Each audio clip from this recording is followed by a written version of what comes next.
네, 반갑습니다.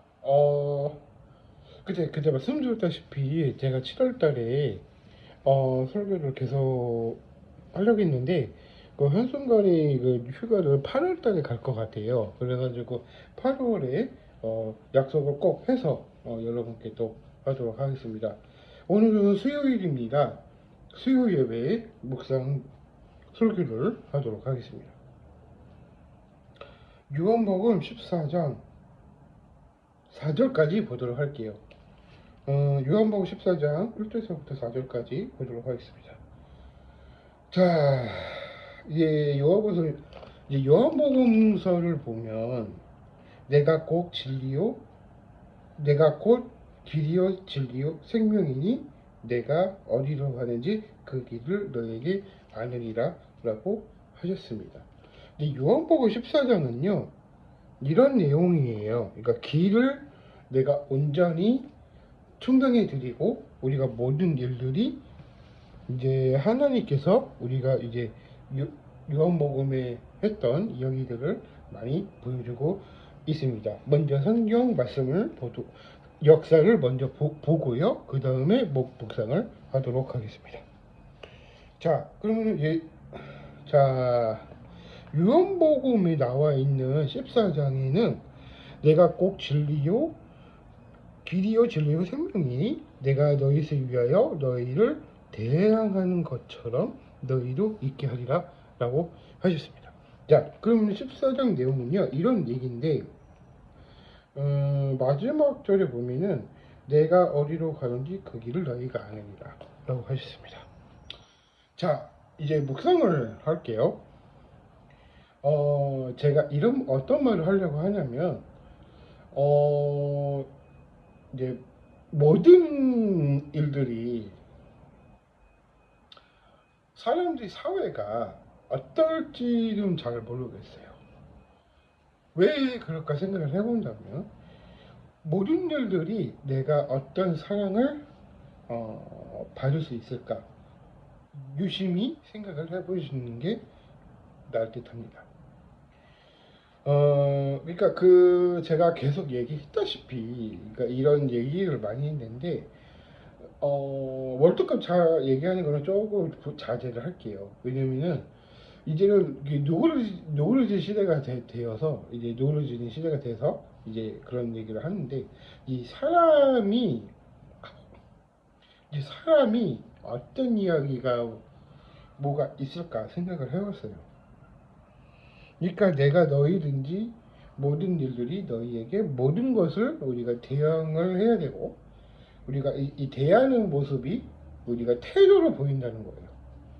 자, 근데 그 태도가 뭐가 있을까? 행동을 해보면 어르신들 분들에게는 당연히 우리가 그런 얘기를 많이 하겠지만 우리가 이제 수요일 날에 있는 우리가 묵상 기도와 이제 설교와 본이 많이 있다고 우리가 말해주고 있는 것을 우리가 깨우치고 우리가 모든 사람들을 어떻게 대항을 해야 될 것인지 우리가 그런 얘기를 합니다. 근데 이게 보면은 영어 얘기를 자꾸 얘기를 하다 보면은 조금 이제 말이 많아져서 조금 자제를 할게요. 왜냐면은 이 자제력도 괜찮을 것 같아요. 왜냐면 영어를 좋아해도 아무리 그런 얘기가 해도 모든 일들이 그런 게 있겠지만 이제 월드컵이다 뭐다 해서 사람들이 그런 경우가 많이 있었기 때문에 그런 말씀이 뭐가 있을까 생각을 해봅니다. 요한복음 14장 1절에서 4절은 내가 꼭 길이요 진리요 생명이니 내가 부족함이 없다 그렇게 얘기를 합니다. 자, 요즘 시대에 맞추면은 이런 얘기를 해요.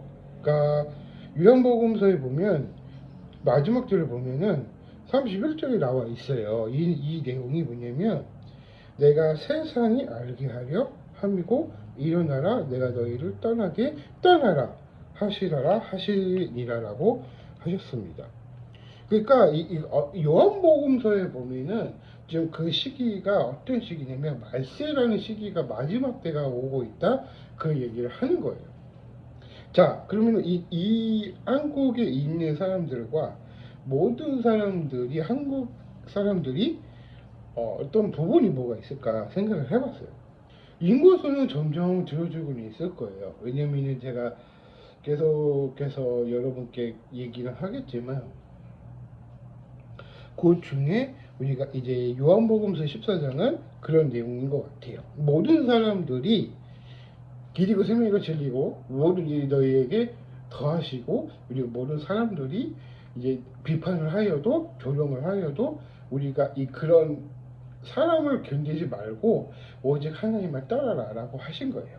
이 말의 뜻은 그런 얘기거든요.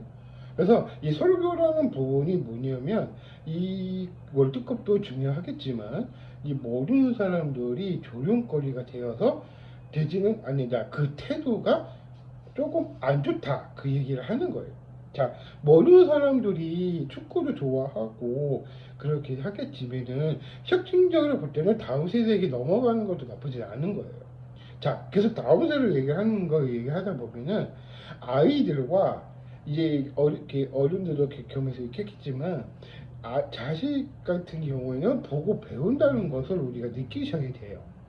자, 그러면은 만약에 당사에 대해서 감정을 느꼈어. 그러면은 그 사람을 선생님께 당뇨하고 그렇게 한동안 그렇게 되겠죠. 그러니까 그 만약에 방송을 하게 되면 그게 걷잡없이가 그렇게 돼요. 그래서 제가 말씀드리고자 그 태도를 보고 있는데 제 역할을 못하니까 똑같은 말인 거예요. 자, 근데 어느 한 분이 이제 어느 형님이 계셨는데, 자, 유심히 들어보면 그 이제 뭐가 안 된다고 그렇게 해버리면 못 받아요. 치료비도 못 받고. 이제 그런 형님이 계셨어요.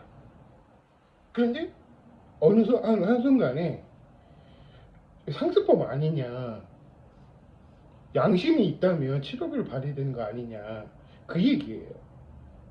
근데 뭐가 안 된대. 그게 한순간에 판단력이 잃어버리니까 그게 그게 대변해 줄 사람이 없으니까 뭐 못 받는 거죠. 얘기 들어보면 됐어요. 자, 그러면 다른 사람들이 돌 던지고 했어요. 그러면 어떻게 해야 되겠어요? 깔고 얘기해서 치료비 달라, 그 얘기 하는 건데,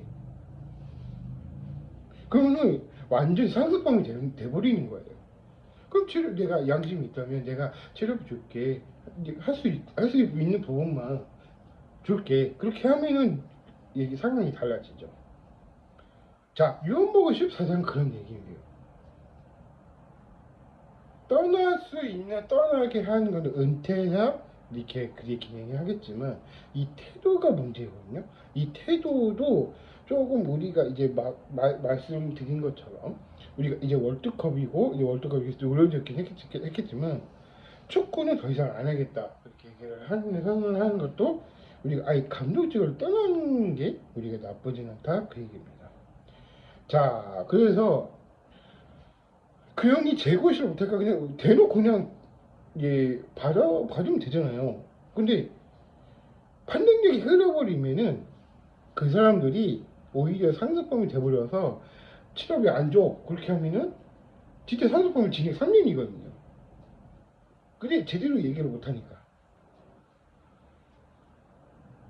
그러면 폭력죄가 되는 거죠, 한마디로. 그러니까 그거나 이제 월드컵 그거 하는 사람이랑 똑같은 마인드거든요. 그래서 이 요한복음서에는 조용하여도 흔들리지 말고 계속 밀어붙여라, 그런 얘기고, 하나님이 계시니까 느끼셔야 된다, 그 얘기를 하는 겁니다. 그래서 오늘 설교 묵상은 요한복음 14장 1절에서 4절까지 관한 내용이었습니다.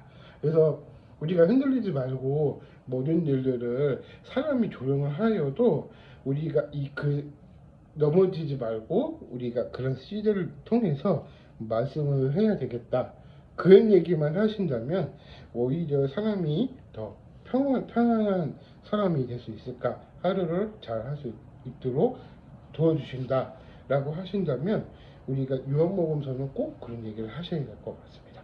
여기까지 하겠고요. 나중에도 제가 이제 설교 영상을 구체적으로 해서 올리도록 할게요. 그래서 이것저것 하는 것보다 이게 정해가지고 어떤 말씀을 드려야 될까 계속해서 여러분께 강연 설교를 하도록 하겠습니다. 여기까지 하겠고요. 마무리하겠습니다. 감사합니다.